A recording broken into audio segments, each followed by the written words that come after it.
दिल्ली, जो कि राजस्थान की जो सरगर्मियां है वो दिल्ली पहुंचने वाली है यहाँ के सीएम पद को लेकर जो अटकलें लगाई जा रही है। और वहां हमारे साथ जुड़ी हुई है हमारी सहयोगी ज्योति सिंह। ज्योति, इस समय राजस्थान में जिस तरह का माहौल चल रहा है, विधायक जिस तरह से मुखर होकर पार्टी के विरोध काम कर रहे हैं, अजय माकन यहाँ आए हुए थे, उन्होंने कहा प्रथम दृष्टया ये अनुशासनहीनता के दायरे में आता है। ऐसे में दिल्ली में अभी इस तरह समय किस तरह का माहौल है, क्योंकि वहां ये ऑब्जर्वर्स जो हैं वो वहां पहुंचेंगे और सारी रिपोर्ट देने वाले हैं।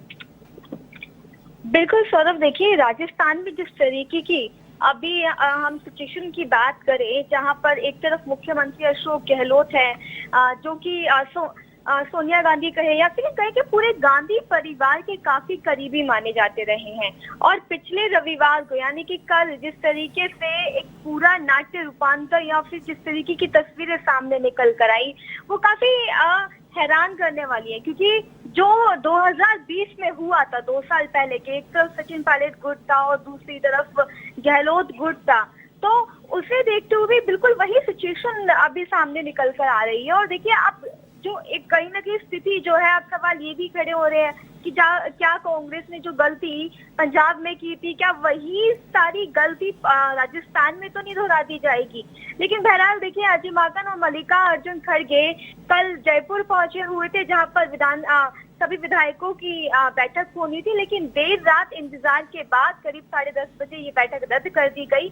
और आज भी देखिए विधायकों से मिलना था अजय माकन और मल्लिकार्जुन खड़गे को, लेकिन सभी विधायकों ने मना कर दिया और एक एक करके वो मिलना चाहते थे ताकि जो वजह है इस्तीफे की वो वजह क्लियर हो पाए। लेकिन विधायकों ने मिलने से मना कर दिया। और देखिए दोपहर 2 बजे की फ्लाइट से अजय माकन और मल्लिकार्जुन खड़गे दिल्ली पहुंचेंगे और दिल्ली पहुंचकर अंतरिम अध्यक्ष सोनिया गांधी को एक रिपोर्ट सौंपेंगे कि क्या कुछ राजस्थान में घटा है। और वहीं बात करें जो महासचिव हैं, वो भी वापस लौट रहे हैं। तो देखिए केसी वेणुगोपाल भी सोनिया गांधी से मिलेंगे। और वहीं सूत्रों के हवाले से ये भी खबर है कि अशोक गहलोत और सचिन पायलट को भी दिल्ली तलब करने के लिए कहा है। तो देखिए, लेकिन अभी ये क्लियर नहीं हो पाया है कि अशोक गहलोत और सचिन पायलट आज ही दिल्ली आएंगे या फिर कल आएंगे। लेकिन 100 विधायकों ने जिस तरीके से इस्तीफे देने की बात कही और सूत्रों ने कहा कि इस्तीफा उन्होंने दिया भी, और एक फॉर्मेट भी सामने निकल के आया कि उन्होंने इस्तीफा दिया है।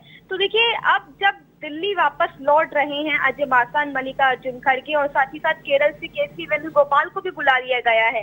तो देखिए दिल्ली से लेकर जयपुर तक जिस तरीके की सिचुएशन है, जिस तरीके से एक तहलका सा मचा हुआ है राजस्थान सरकार में, क्योंकि राजस्थान के जो सीएम है अशोक गहलोत और गहलोत गुट का ये कहना है कि उनकी 3 शर्तें हैं कि जो मौका परस्त है इंसान, उसको मौका न दिया जाए। और देखिए अध्यक्ष बनने से पहले सीएम अशोक गहलोत ही रहे, ये उनकी पहली सी शर्त है। दूसरी शर्त देखिए उनकी ये है कि जो 102 विधायक हैं, उन्हीं विधायकों में से कोई सीएम का चेहरा बने और जो सीएम गहलोत की पसंद है उसी पसंद में से किसी को सीएम का चेहरा बनाया जाए।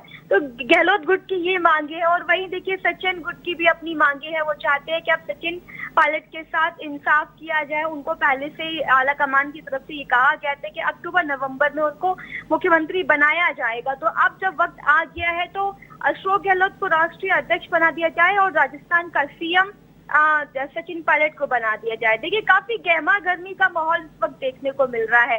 लेकिन जिस तरीके से राजस्थान के सीएम को जादूगर कहा जाता है और बड़ी से बड़ी सिचुएशन को, क्रिटिकल सिचुएशन को उन्होंने संभाला भी है। और ऐसे में जब जादूगर इस तरीके की स्थिति में आ रहे हैं, तो अब ऐसे में क्या वाकई में अब जादूगर का जादू चल पाएगा? बिल्कुल ज्योति, बिल्कुल सही बात कह रही हैं आप कि जादूगर का जादू इस समय देखा जा रहा है। लोगों के बीच में चर्चाओं का दौर भी, सिलसिला भी जारी है। और ऐसे में कहीं ना कहीं ये देखने को भी मिल सकता है, क्योंकि अब अध्यक्ष का चुनाव लड़ने वाले हैं मुख्यमंत्री अशोक गहलोत, और जो पहले के बयान थे उसमें कहीं ना कहीं उनका जो राजस्थान से जुड़ाव है वो दिख रहा था। तो और लोग जो समर्थक है वो भी, कई लोग ये भी चाहते थे कि वो अध्यक्ष भी रहें और राजस्थान को भी संभाले। तो ऐसे में अब सरगर्मियां और तेज हो जाएगी और अब देखने वाली बात होगी कि क्या कुछ इस पूरे जो सीएम का पद को लेके जो घटनाक्रम है उसमें क्या कुछ स्थिति साफ हो पाएगी, आला कमान क्या कुछ कह पाएगा। तो आपको लगता है कि क्या जो अध्यक्ष पद का चुनाव है उसको भी प्रभावित कर सकता है ये सारा घटनाक्रम?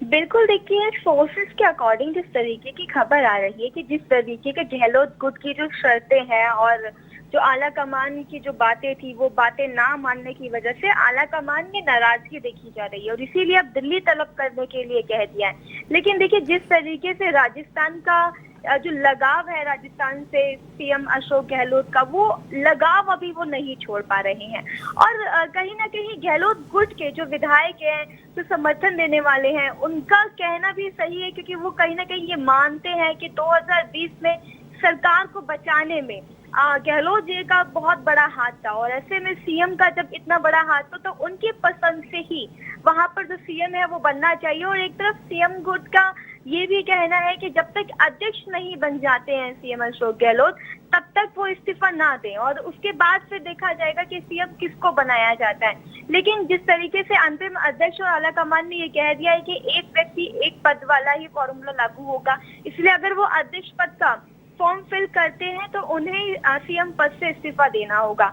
लेकिन देखिए जिस तरीके की तस्वीर और स्थिति इस वक्त राजस्थान में बनी हुई है उससे कहीं ना कहीं बीजेपी भी एक तरीके से यूं कहे कि मौका ढूंढ रही है क्योंकि विधायक जिस तरीके से इस्तीफा दे रहे हैं और 2 गुटों में माफ कीजिएगा जिस तरीके से बंटते हुए विधायक दिखाई दे रहे हैं, तो ऐसे में राजस्थान सरकार के ऊपर भी एक कहीं ना कहीं यूं कहे कि खतरा सा मंडराते हुए दिखाई दे रहा है और ऐसे में काफी मुश्किल होगा स्थिति को संभालना क्योंकि जादूगर का जादू दिखाई दे रहा है कि जो लगाव है वो दिखाई दे रहा है, विधायक समर्थन देते हुए दिखाई दे रहे हैं। लेकिन ऐसे में सचिन पायलट गुट के भी लोग हैं क्योंकि कल रात को अगर हम जयपुर में बात करें मुख्यमंत्री आवास के बाहर सचिन पायलट के नारे लगने लग गए थे मुख्यमंत्री बनाने को, तो ऐसे में वो स्थिति दोबारा से सामने आती हुई दिखाई दे रही है जो कि काफी ज्यादा मुश्किल है और आला कमान में भी नाराज